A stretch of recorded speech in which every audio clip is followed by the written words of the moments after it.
आम्हाला सगळ्यांनाच खात्री आहे की शिवभक्त समस्त रायगड जिल्ह्यातून मोठ्या प्रमाणामध्ये येतीलच, मोठ्या संख्येने येतीलच।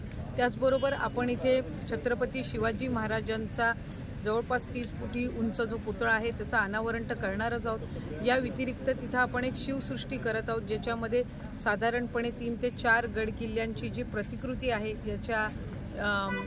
याचं सुद्धा अनावरण प्रातिनिधिक स्वरूपात पुढच्या टप्प्यामध्ये होणार आहे।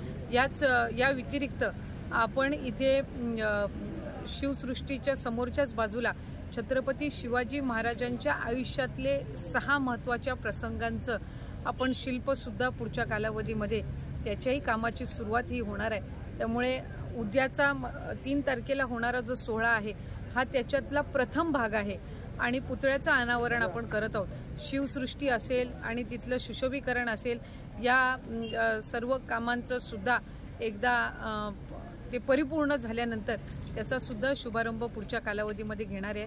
आणि खऱ्या अर्थानं या सोहळ्याची सगळेच जण वाट बघत होते, कारण ज्या वेळेला पहिल्यांदा या शिवसृष्टीची कल्पना आदरणीय खासदार तटकरे साहेबांनी सर्वांसमोर ठेवली, त्यावेळेला समस्त रोहीकरांनी याचं स्वागत केलं, आनंद व्यक्त केला। आणि माझी खात्री आहे की उद्याच्या सोहळ्यामध्ये सुद्धा एक घरातले सदस्य म्हणून, छत्रपती शिवाजी महाराजांचे भक्त म्हणून आपण सगळेच जण मिळून सहभागी होऊ, याबद्दल माझी खात्री आहे।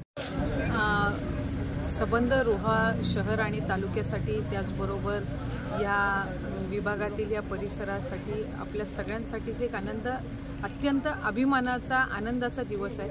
आपल्या सबंध हिंदुस्थानाचा आराध्य दैवत, ज्यांचं एक आगळं वेगळं स्थान आपल्या सगळ्यांच्याच मनामध्ये आहे, आयुष्यामध्ये आहे, असे आपले छत्रपती शिवाजी महाराज यांच्या पुतळ्याचा अनावरण सोहळा येत्या 3 ऑक्टोबर रोजी इथे पार पडत आहे।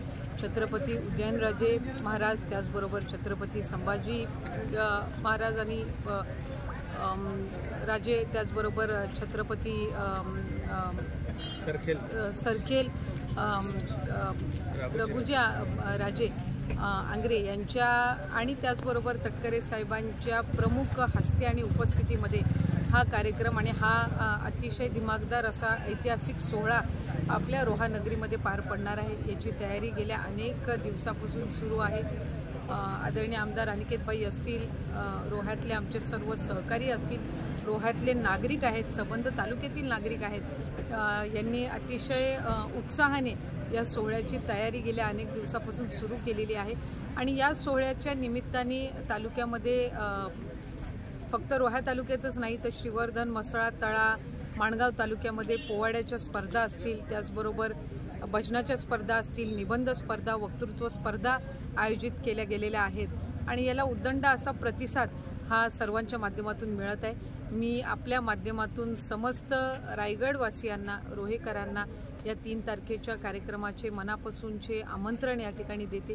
या ऐतिहासिक सोहळ्यामध्ये आपण सगळ्यांनीच सहभागी व्हावं आणि छत्रपती शिवाजी महाराजांचा जो पुतळा आणि शिवसृष्टी आपल्या इथे उभारण्यात येत आहे याचं आपण सगळ्यांनीच खऱ्या अर्थानं छत्रपती शिवाजी महाराजांना मानाचा मुजरा करून त्यांचं या आपल्या रोहा नगरीमध्ये त्या शिवसृष्टीचं स्वागत करावं अशीच विनंती करेन।